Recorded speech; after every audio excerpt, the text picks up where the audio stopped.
아멘. 감사합니다. 오늘은 언약 계승, 조금 어려울 수 있는 말을 제목으로 잡았습니다.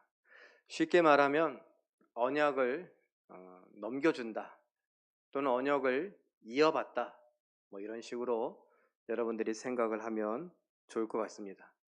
우리가 옛날에 운동회를 많이 했죠. 가을 운동회를 한다라고 하면 그 운동회의 가장 마지막을 보통 계주로 했습니다. 계주로 한다라고 했을 때 그 계주를 이어달리기다라고 또 말하기도 하죠. 그리고 언약의 계승이다라고 하는 말을 언약을 이어받다, 이어주다, 이렇게 생각하면 좋을 것 같습니다.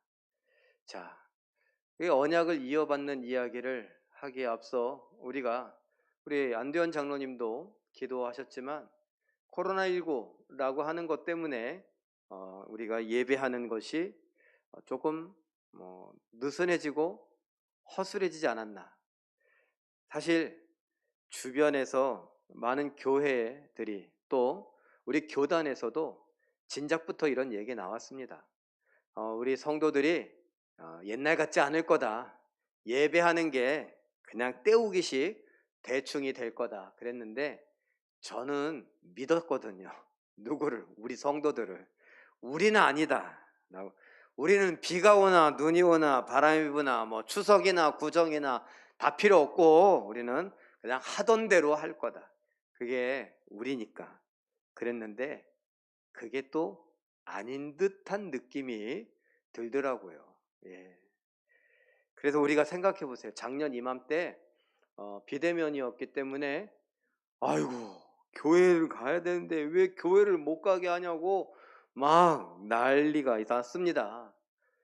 그리고 나서 전화를 해보고 그러면은 목사님 교회 가서 예배하는 게 그냥 아주 그냥 아무렇지도 않게 생각했는데 그걸 못하니까 그게 그렇게 중요하다고, 그게 그렇게 소중한지 이제 알았어요 라고 했는데 1년이 지나니까 다시 모르는 것 같아요. 왜? 익숙해져 가니까. 그렇죠?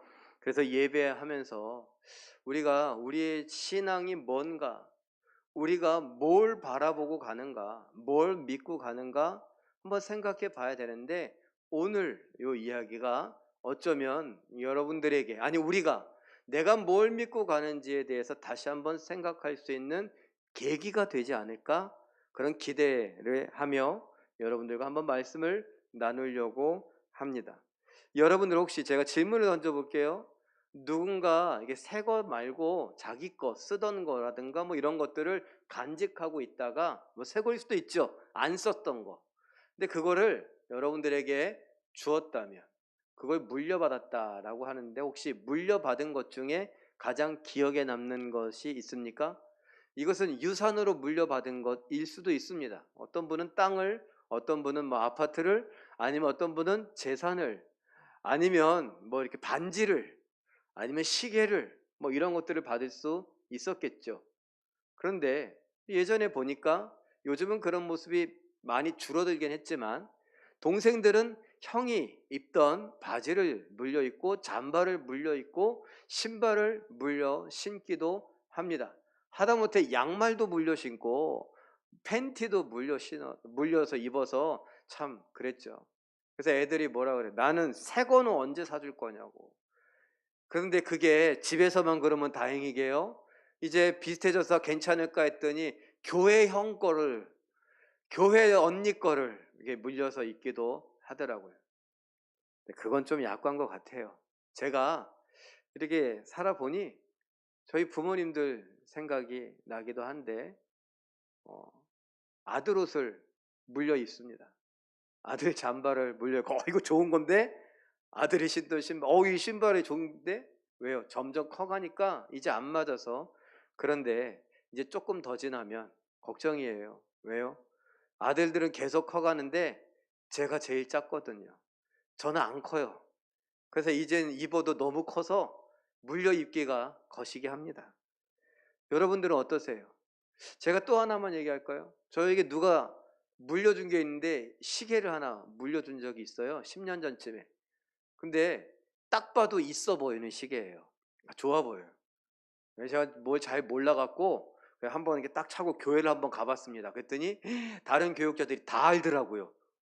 시계 어디서 났냐고. 근데 잠깐만. 이거 시계 되게 비싼 건데? 그래도 명품이라고. 저도 명품 시계 이건 아니지만 명품 시계를 한번 찬 적이 있어요. 그래서 제가 야, 이 시계가 명품이고 얼만데 뭐 시계가 비싸 봐요. 그거 몇백만 원짜리야. 그 순간 제가 풀렀어요, 이거. 그러냐고. 갑자기 깨질까 봐. 시계가 갑자기 깨져요. 사실은 빼갖고 주머니에 넣고 그 후로 한 번도 안 찼어요. 왜? 나는 몰라갖고 그랬지만 다른 사람들이 보니 이거 몇백만 원짜리 명품인데 그걸 차고 다니냐고. 좋겠다고 그랬지만 제 마음엔 목사가 이런 걸 해서 되겠나 싶어서. 그런데 어느 날 물어보더라고요. 몇 년이 지난 다음에 그거 시계 잘 차고 다니냐고. 그거 좀 비싼 건데 그러더라고요. 그래서 비싼 거라서 잘 모셔뒀다고. 목사가 어떻게 그런 걸 차고 다니냐고.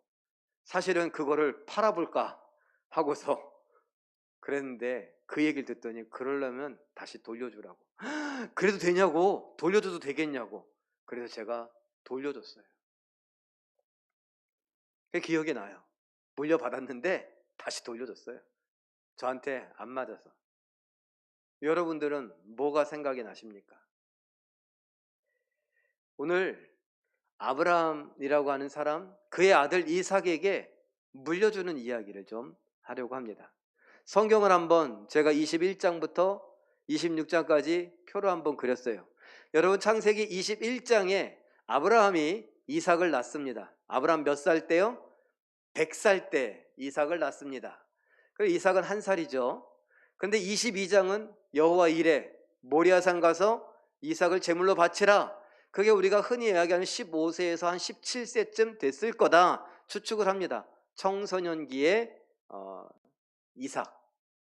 그런데 23장에 가니까 아내 그리고 이삭의 어머니 사라가 죽습니다. 근데 그 사라가 몇 살이냐? 127세래요. 그러면 아브라함은 10살 많거든요. 그럼 아브라함은 몇 살이요? 137세. 그리고 아브라함보다 100살 적은 이삭은 몇 살이요? 37세. 그런데 24장의 이야기가 뭐냐? 이삭이 결혼을 해요. 엄마 죽고 나서 3년 후에 결혼합니다. 성경에 뭐라 그러냐? 어머니 사라가 죽은 것 때문에 이삭의 마음이 너무 허전했어요. 그런데 3년 만에 리브가를 아내로 얻고 나서 어떻게 했다? 위로를 받았다. 그러더라고요. 그게 몇 살이냐? 이삭의 나이 40세. 아브라함의 나이는 100살 많으니까 140세. 더라고요. 25장에 가니 아브라함은 그때 죽습니다. 몇 살이냐? 175세에 죽습니다. 이삭은 100살 어린이 몇 살이라고요? 75세입니다. 그러니까 21장에서 25장까지 이야기가 오는데 몇 년이에요? 75년이라고 하는 세월이 흐른 거예요. 여기 빠진 게 있어요. 이거 잘못된 게 있어요. 사실 잘못된 건 아니에요. 뭐냐 하면 25장 끝부분에 아브라함이 죽고 난 다음에 이삭이 야곱과 에서를 낳는 이야기가 나옵니다. 그런데 성경을 보면 이삭이 몇 살에 야곱과 에서를 낳았느냐? 몇 살에 낳았을까요? 기억하세요? 60세 때. 60세 때 낳았습니다. 그런데 이삭이 60세 때 야곱과 에서를 낳았다면 아브라함은 몇 살이에요? 100살 많으니까 160세. 그러면 죽었어요? 안 죽었어요? 안 죽었어요. 15년 동안 야곱과 에서가 할아버지 아브라함과 함께 살아갑니다. 그런데 아브라함 죽은 다음에 그 이야기가 나와갖고 우리는 아브라함이 죽은 다음에 야곱과 에서가 태어나고 자라난 것처럼 생각하기 쉬운데 사실은 그게 아니라 다른 신학적인 의도가 있어서 창세기를 기록한 하나님이 모세를 통하여 그렇게 기록하게 하신 것 뿐이에요. 자, 어쨌건 25장에서 아브라함이 죽고 26장에서 이제 아브라함 없이 이삭이 남아 아브라함이 받았던 언약을 이삭이 하나님과 다시 이야기하고 받게 되는 장면이 나오는 것입니다. 자, 이게 21장부터 26장까지 아브라함에게서부터 이삭의 이야기로 넘어가는 그 대략적인 이야기이고 최소 75년이 지난 이야기들이다라는 걸 여러분들과 잠깐 살폈습니다. 자, 그러면 25장의 이야기를 살펴보려고 하는데 25장에 아브라함이 이삭과 이렇게 완전히 묶였어요. 그리고 여러분 들어보셨습니까? 믿음의 조상 아브라함은 몇 명의? 7명의 아들이 있었는데요. 그 중에 하나 키가 크고요. 나머지는 작대요. 그랬어요. 그럼 그 중에 하나 누굴까요? 키 큰 사람? 이삭. 이삭이 키가 커서 그 중에 하나 키가 크다고 했을까요? 아니에요. 이삭은 장자다. 그래서 키가 크고요. 이렇게 말했던 거예요. 자, 그리고 나머지 6명은 진짜 그렇게 낳나? 아니, 교육자들 중에 그 얘기를 갑자기 누가 물어봐서 낳죠. 25장에 나와요. 그 2번부터 7번까지 제가 이름을 쭉 써놨어요. 시므란, 욕산, 무단, 미디안, 이스박, 수아. 근데 이름은 그렇게 중요하지 않아요. 창세기 25장에 나오고 역대상 1장에 나옵니다. 이 이름들이. 그건 그렇고 2번부터 7번까지 그 사람들은 어떻게 됐는가? 25장 6절에 뭐라고요? 한번 읽어볼까요? 옆에 시작. 이삭을 떠나 동방 곧 동쪽 땅으로 가라. 이삭에게서 떠나라 라고 이야기합니다. 옛날에 그랬어요.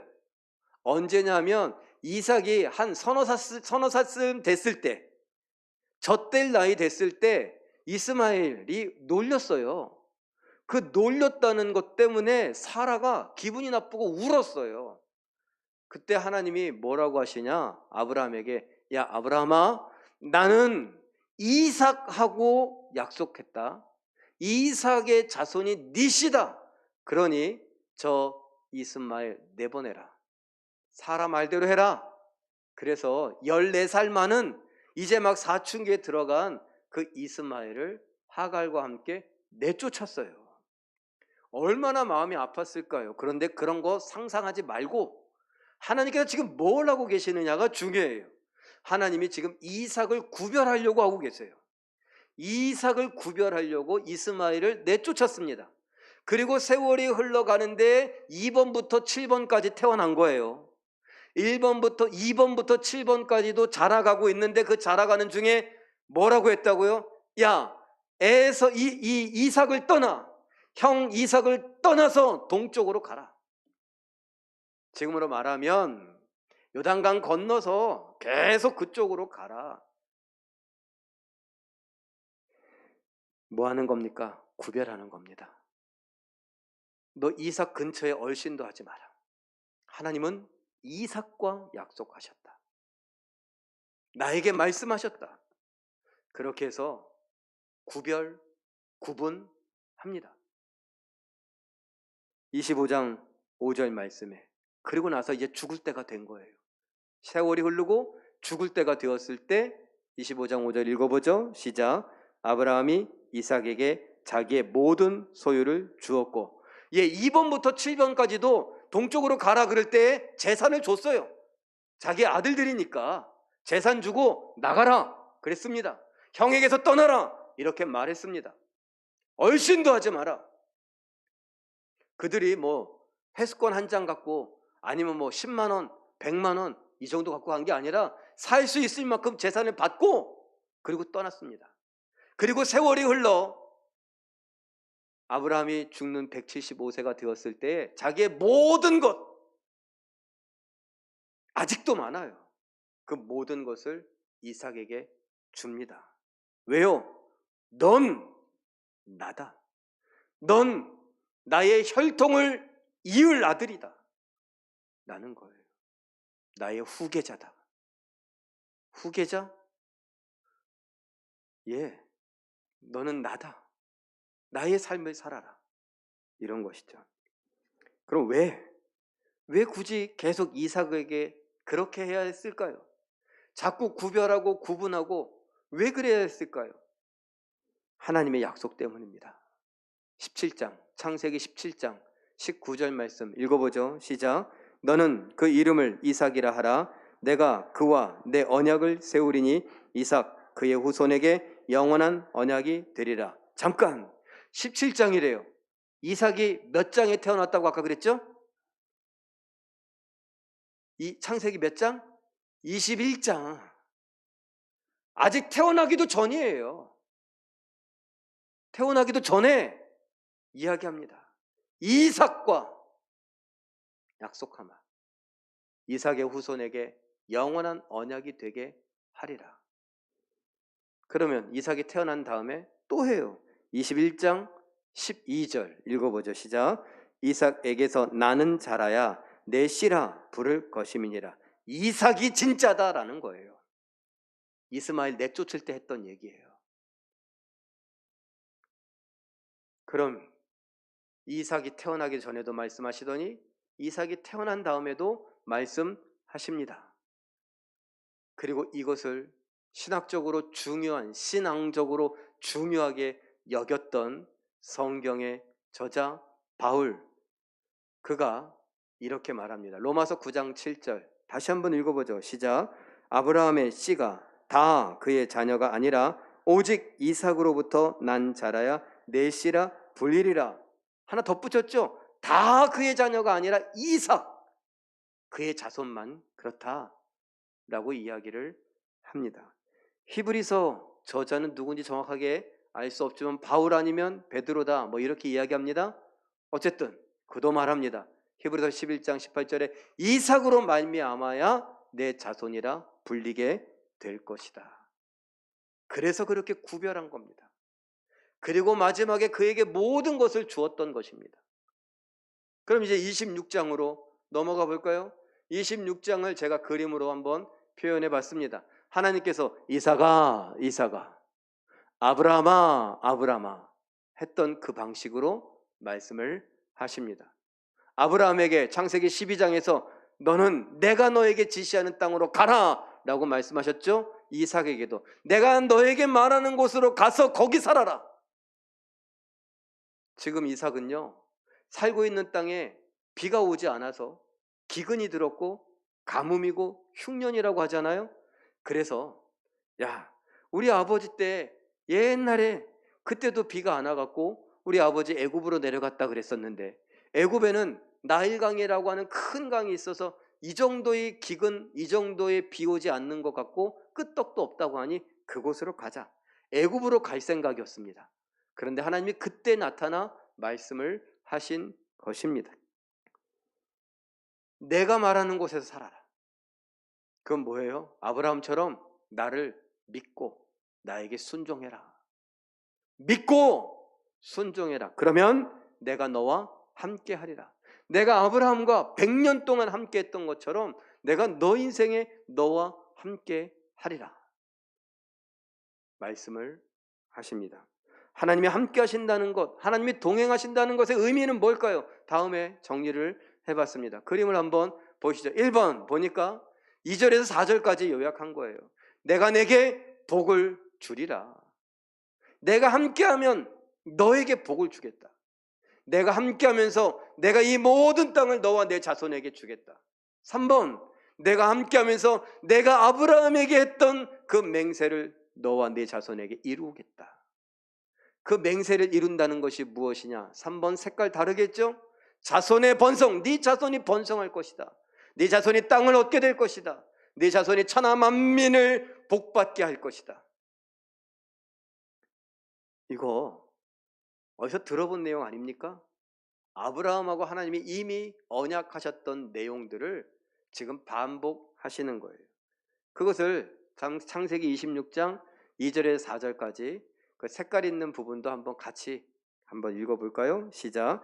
이 땅에 거류하면 내가 너와 함께 있어 내가 내 아버지 아브라함에게 맹세한 것을 이루어 창세기 12장 2절에서 3절 15장 5절 그리고 22장 17절에서 18절과 같이 내 자손을 하늘의 별과 같이 번성하게 하며 이 모든 땅을 내 자손에게 주리니 내 자손으로 말미암아 천하 만민이 복을 받으리라. 예, 그대로 화면 보여주시고 여러분들이 펜이 있으면 이 창세기 26장 2절 4절 그 옆에 메모해 놓으세요.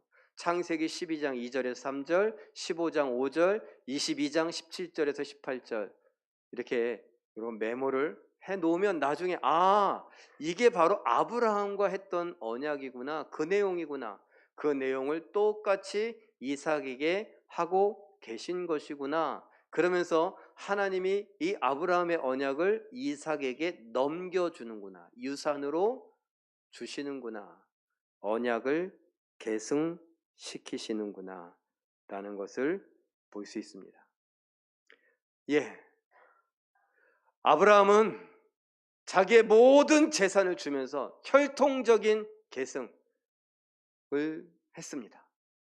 그런데 아브라함이 할 수 없는 게 있어요. 아브라함이 아무리 모든 것을 줘도 자기 마음대로 이 언약을 하나님과 내가 맺었는데 너에게 넘겨주겠다 이렇게 할 수 없어요. 왜? 언약은 누가 했으니까? 하나님이 했으니까. 하나님이 약속을 지키시는 수밖에 없어요.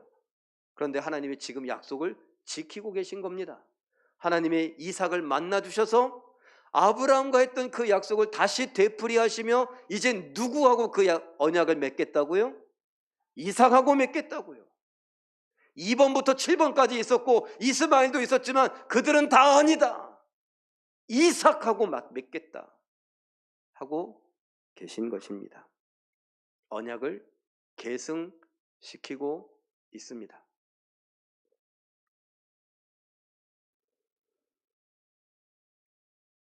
하나님은 이렇게 이삭을 만나면서 지금 누구하고의 약속을 기억해요? 아브라함과 하고의 약속을 기억해요. 그래서 하나님은 이삭을 보면서 이삭과 함께 누구를 봐요? 아브라함을 봐요. 근데 성경을 읽어가다 보니까 요 이야기가 또 나옵니다. 어디서 나오냐면 야곱 이야기 때 나와요. 야곱이 베델에서 하나님을 만난다 그러죠? 예, 그때 요 이야기가 또 나와요. 그럼 그 이야기도 뭘까요? 아하, 하나님의 언약이, 아브라함과 했던 언약이 이삭에게서 이제 누구에게 넘어가요? 야곱에게 넘어가는구나 라는 걸 알 수 있죠. 그래서 하나님은 야곱을 보면서 그 돌베개를 베고 자고 있는 야곱을 보면서 이삭을 보고 아브라함을 보시는 겁니다. 그리고 그 언약은 다윗을 넘어 예수님에까지 왔고 예수님에게서 폭발하듯이 폭발하여 그 언약은 바로 믿는 사람들에게로 흩어져 가고 오늘 이곳에 살고 있는 우리들에게로 계승이 됩니다. 하나님은 그럼 오늘 나를 보시면서 함께 예수님을 보시고 그리고 다윗을 보고 그리고 야곱을 보고 이삭을 보고 최종적으로 누구를 봐요? 언약의 최초의 언약을 맺었던 그 언약 당사자인 아브라함을 보시는 겁니다.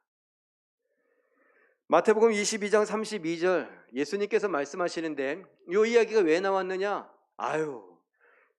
이 부활을 믿지 않는 사두개인들, 그 사람들 믿음 좋다고 했던 사람들이거든요. 그 사람들이 엉뚱한 질문을 할 때에 예수님께서 이렇게 말씀을 하시는데 함께 읽어보죠. 시작. 나는 아브라함의 하나님이요 이삭의 하나님이요 야곱의 하나님이로라 하신 것을 읽어보지 못하였느냐? 하나님은 죽은 자의 하나님이 아니요 살아있는 자의 하나님이시니라. 아멘. 누구의 하나님? 살아있는 자의 하나님. 그러면 읽어보지 못하였느냐? 어디서 읽었을까요? 출애굽기에 나와요. 누구를 만날 때에? 모세를 만날 때에 하나님이 그 호렙산에서 떨기나무에 꺼지지 않는 불 속에서 하나님이 말씀하십니다. 나는 아브라함의 하나님이요 이삭의 하나님이요 야곱의 하나님이니라. 그때 모세가 우리 조상들의 하나님이구나. 근데 하나님이 그 이야기를 왜 하신 거예요? 아브라함의 하나님, 이삭의 하나님, 야곱의 하나님이 바로 지금 너의 하나님이다 라는 걸 말씀하시려고요. 그러면 이 이야기를 예수님이 하실 때 뭐예요? 야, 지금 살아있는 너희, 믿는 너희들의 하나님이 바로 그 하나님이다. 똑같은 하나님이다. 그 말은요, 아브라함의 언약은 이삭과 야곱을 통해, 그리고 흘러내려오다가 바로 누구?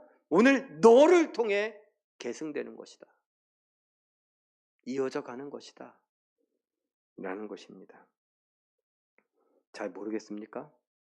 갈라디아서에서 바울은 이렇게 말합니다. 3장 7절 말씀 읽어보죠. 시작.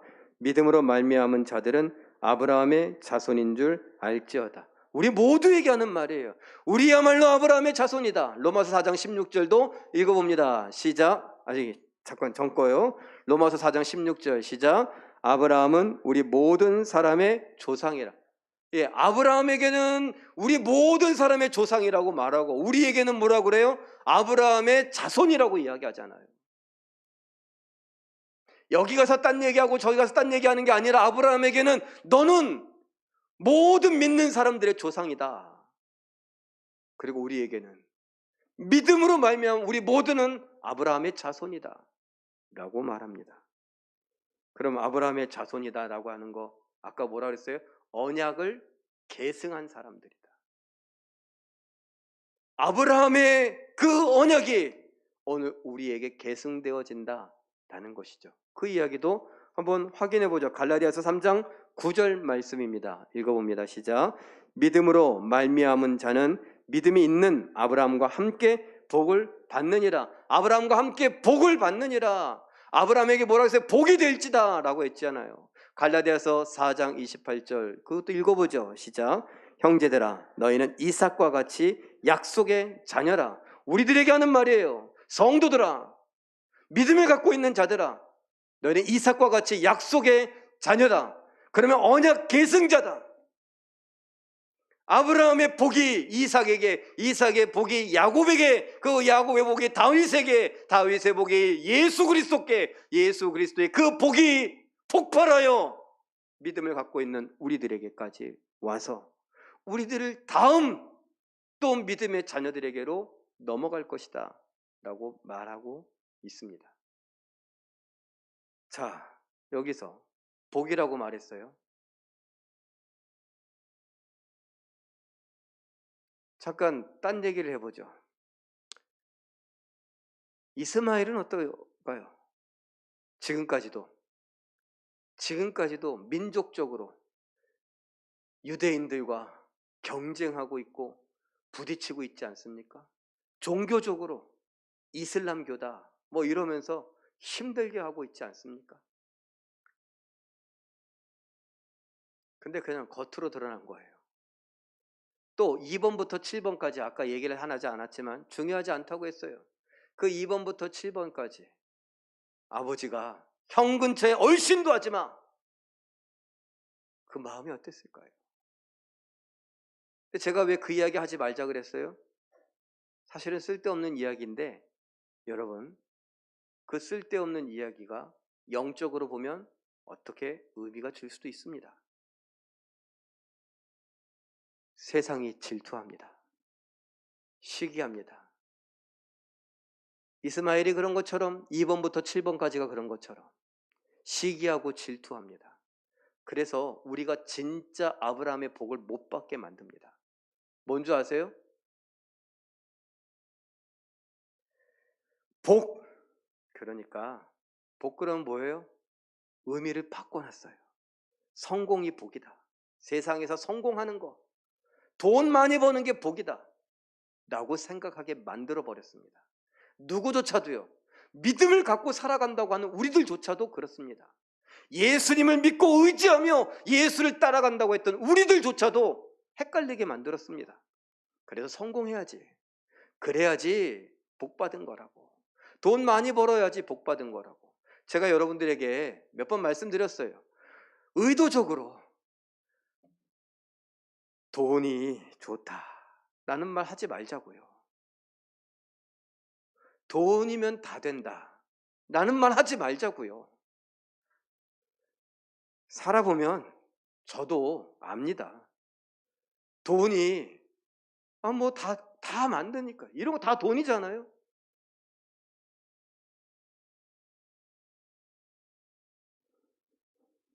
그런데 우리가 자꾸 돈이 좋다 말하다 보면, 돈이 다 할 수 있다라고 하다 보면 나도 모르는 사이에 돈이 신의 자리에 가 앉지 않는 거예요. 나도 모르는 사이에 부자가 되고 싶은, 나도 모르는 사이에 부자가 복받은 거라고 생각할 수 있지 않겠느냐는 겁니다. 여러분, 성공하고 부자가 되고 돈을 많이 버는 부자가 되고 이것이 복이라고 생각한다면 예수님을 버릴 수밖에 없습니다. 왜요? 아브라함과 이삭과 야곱과 다윗과 쭉 내려와서 예수 그리스도를 통해 언약이 계승되게 하신 하나님은 그 예수님을 바라보게 하시는데, 예수님이 뭐라고 했어요? 네 재물을 다 팔아다가 나눠줘라. 자기를 부인해라. 나 죽었다 그러고 자기 십자가를 지고 나를 따라라. 가장 밑바닥에 내려가서 사람들 발을 닦아주는 섬기는 자가 되어라. 성공해야 되는데, 올라가야 되는데, 돈 많이 벌어야 되는데, 돈과 관련된 모든 혜택은 다 받아야 되는데 거짓말을 하건 속이건, 세상 사람들 다 그러니까 나눠주고 베풀고 이거 할 시간이 어디 있어요. 좋아, 내가 부자가 되면 좀 떼어주지 뭐. 뭐라 그랬어요? 두 렙돈, 과부가 넣는 그 두 렙돈을 보고 하나님은 제일 많이 넣었다. 아니, 말도 안 되잖아요. 부자들이 더 많이 넣었는데 자루째 갖고 와서 동전을 주르륵 넣었는데, 근데 그 여인은 땡그랑 땡그랑 2개 들어갔는데, 하나님이신 예수님이 제일 많이 넣었다면 넣은 거 아닙니까? 중요한 건 우리가 생각하는 그게 하나님하고 기준이 맞지 않다는 거예요. 복, 예수 그리스도의 용서, 구원, 영원한 생명이 진짜 복이다라는 걸 믿으면, 그 믿음이 예수님을 바라보게 하고 예수님을 닮아가게 합니다. 그러다 보면 하나님이 필요에 의해서 성공하게 만들기도 합니다. 부자가 되게 하기도 합니다. 돈이 많아지게 하기도 합니다. 그런데 그 사람한테 그게 중요하지 않아요. 내가 믿는 예수님이 훨씬 더 중요하거든요. 그래서 돈이 생겨도 다 갖다 줄 수 있습니다. 나눠줄 수 있습니다. 그런데 아까 얘기한 대로 성공, 돈 많아 부자가 되는 게 복이라고 생각하면 예수님을 버릴 수밖에 없어요. 예수님과 함께 손잡고 가는 한 그런 식으로는 부자가 될 수 없거든요. 성공할 수 없거든요. 어떻게 원수를 사랑하면서 성공할 수 있겠습니까? 어떻게 가난한 자를 불쌍히 여기면서 성공할 수 있겠습니까? 어떻게 과부와 고아를 불쌍히 여기면서 성공할 수 있겠습니까? 어떻게 가장 낮은 자리에 내려가서 발을 닦아주면서 성공할 수 있겠습니까? 어떻게 걸어다니면서 대중교통을 이용하면서, 아니면 작은 차를, 경차를 타고 다니면서 성공할 수 있겠습니까? 거래처에서 문을 열어주지도 않는데. 생각을 바꿔야 합니다.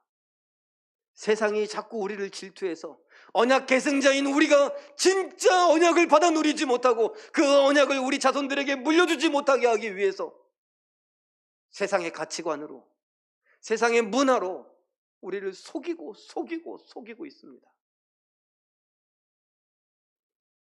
그래서 예수님은 말씀하십니다. 마태복음 28장 19절에서 20절 함께 읽어볼까요? 시작. 너희는 가서 모든 민족을 제자로 삼아 아버지와 아들과 성령의 이름으로 세례를 베풀고 내가 너희에게 분부한 모든 것을 가르쳐 지키게 하라. 아멘. 마가복음 16장 15절도 읽어볼까요? 시작. 너희는 온 천하에 다니며 만민에게 복음을 전파하라. 예, 가서 예수님께서 부활하시고 승천하시기 직전에 마지막으로 한 이야기입니다. 언약의 계승자요, 이 언약을 폭발시켜버릴 그 예수님께서, 많은 사람들에게 나눠주실 예수님께서 마지막으로 하신 말씀입니다. 우리가 생각하는 대로, 우리가 세상에서 배운 대로 성공과 부가 복이라면 마지막 순간에 뭐라고 유언을 남기셨을까요? 얘들아, 가서 너희는 투자해라. 가서 부자가 되라. 너희는 머리가 될지언정 꼬리는 되지 말아라.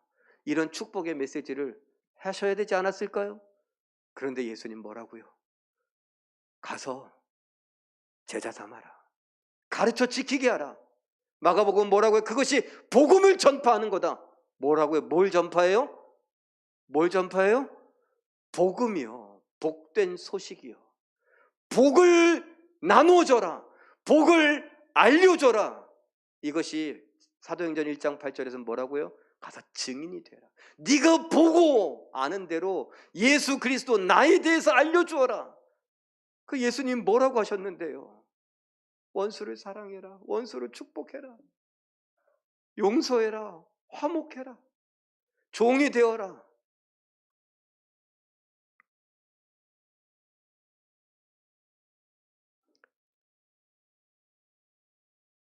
지금도 제가 여기까지 뭐가 하고 싶은 말이 막 오는데 사랑으로 참습니다. 여러분, 예수님을 바라보세요. 예수님이 진짜 복 아닙니까? 예수님이. 그래서 마지막으로 그림 하나 준비해봤어요. 우리 제일교회라 치고, 우리 제일교회에 약 재적 인원 261명입니다. 1살 김재율이, 그리고 90세가 넘으신 강순화 권사님까지 다 해서 261명입니다. 이 중에는 약 50여 명이 장기 결석자입니다. 그런데 그냥 다 치고, 우리 제일교회는 어디에 있습니까? 홍제일동에 있습니다. 홍제일동은 인구수가 2만 4천 명입니다. 이 2만 4천 명, 우리가 뭘 나눠줘요? 복을 나눠줘야 돼요. 왜? 우리가 언약 계승자니까. 복이 뭔 줄 아는 사람들이니까. 내가 건강하건 건강하지 않건, 내가 잘 배웠건 잘 못 배웠건, 가방끈이 길건 짧건, 내가 아파트에 살건 아니면 월세 살건 중요하지 않아요. 중요한 건 내가 믿음을 갖고 있다는 거고 언약의 계승자라는 거. 믿지 않는 2만 4천 명의 이 홍제일동의 사람들에게 복이 뭔지 알려주어야 합니다. 그리고 홍제일동을 넘어 대한민국과 세계 봐야죠. 여러분, 코로나19로 수많은 사람들이 죽었죠. 그런데 작년 이맘때에 제가 찾아보니 작년 이맘때 통계는 세계 인구가 77억 9천만 명이 있습니다.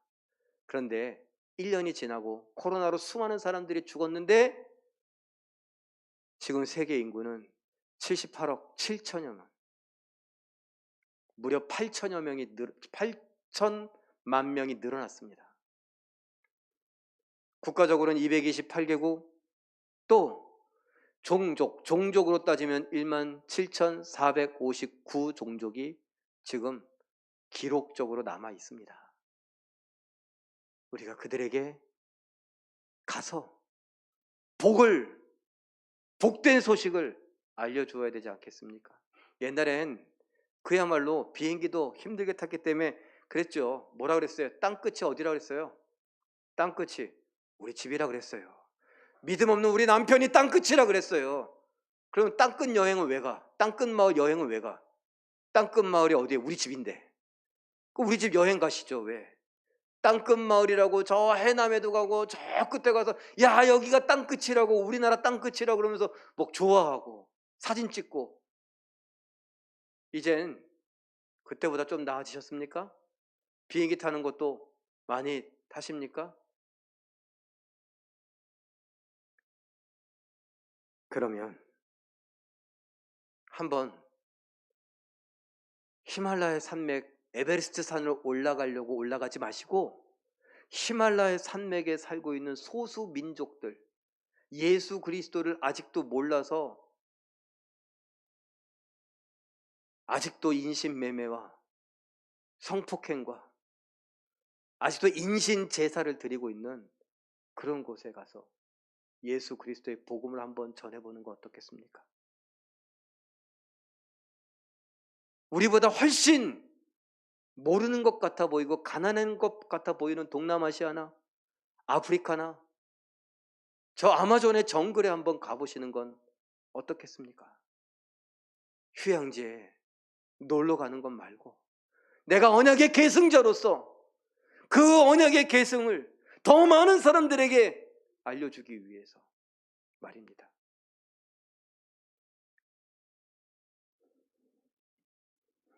하나님은 아브라함에게 한번 말씀하십니다. 아브라함아, 내가 약속 잘 지키는 것 같냐? 하나님, 그럼요. 하나님께서 이삭을 만나 주셨을 때 저에겐 닭살이 돋았습니다. 소름 끼쳤습니다. 야, 하나님이 진짜 말씀대로 내 아들 이삭을 만나 주셨구나. 돌베개 베고 떨면서 잠든 그 야곱을 깨우셨을 때 저는 또 한 번 소름 끼쳤습니다. 하나님께서 다윗을 왕으로 세우실 때에 저는 눈물을 흘렸습니다. 예수님께서 십자가에 못 박히셔서 엘리 엘리 라마 사박다니 하실 때에 저는 엉엉 울었습니다. 하나님이 이렇게 약속을 지켜가시며 언약을 계승시키시더니 홍제동 골짜기에 제1교회를 세우시고 성도들을 불러 모으셨을 때 저는 눈물이 앞을 가리고 고맙고 감사해서 어쩔 줄 몰라 했습니다. 그래, 내가 여호와다. 내가 산자의 하나님이다. 사랑하는 성도 여러분, 우리를 통해 하나님의 아브라함과 맺었던 그 언약이 아직도 끝나지 않아 계속 이어져 갈 것입니다. 하늘의 별을 셀 수 있냐고요? 여러분, 세실 수 있겠습니까? 오염된 이 땅에서 보는 하늘 말고요, 망원경을 펼쳐놓고 전 우주에 있는 그 별들을 다 헤아려 볼 수 있겠습니까? 아직도 멀었습니다. 그 언약은 끝이 없습니다. 그런데 그 언약을 오늘 살아있는 우리가 우리의 하나님과 함께 오늘 이곳에서 언약을 우리 자녀들에게, 우리 이웃들에게 넘겨줄 때 그 언약은 또 다른 언약 계승자를 낳고 그 복은 계속 흘러가서 예수 그리스도를 믿고 구원받아 영생의 복을 누리는, 그 진짜 복을 받아 누리는 사람들이 더 많아질 겁니다. 요한계시록에 뭐라고 말합니까? 14만 4천이요? 하나 둘 셋 넷 해서 14만 4천이요? 아니요, 완전한 수, 완벽한 수, 충만한 수. 천국은 도대체 얼마나 넓을까요? 그 천국을 가득 채울 충만한 수가 이 언약을 이어받아야 되는데 얼마나 됐을까요? 오늘 우리의 몫을 감당하면 되는 겁니다. 우리 모두가 내가 언약 계승자다, 내가 복을 받은 자다 라는 걸 믿고 그 언약, 그 복음을 우리 자녀, 우리 자손들, 우리 이웃들, 우리 동료들에게 나누어 줄 수 있는, 우리 때문에 그들이 복받게 되는 놀라운 은혜와 복을 누리는 우리 모두가 되시길 예수님의 이름으로 축원합니다. 기도하겠습니다. 사랑의 하나님,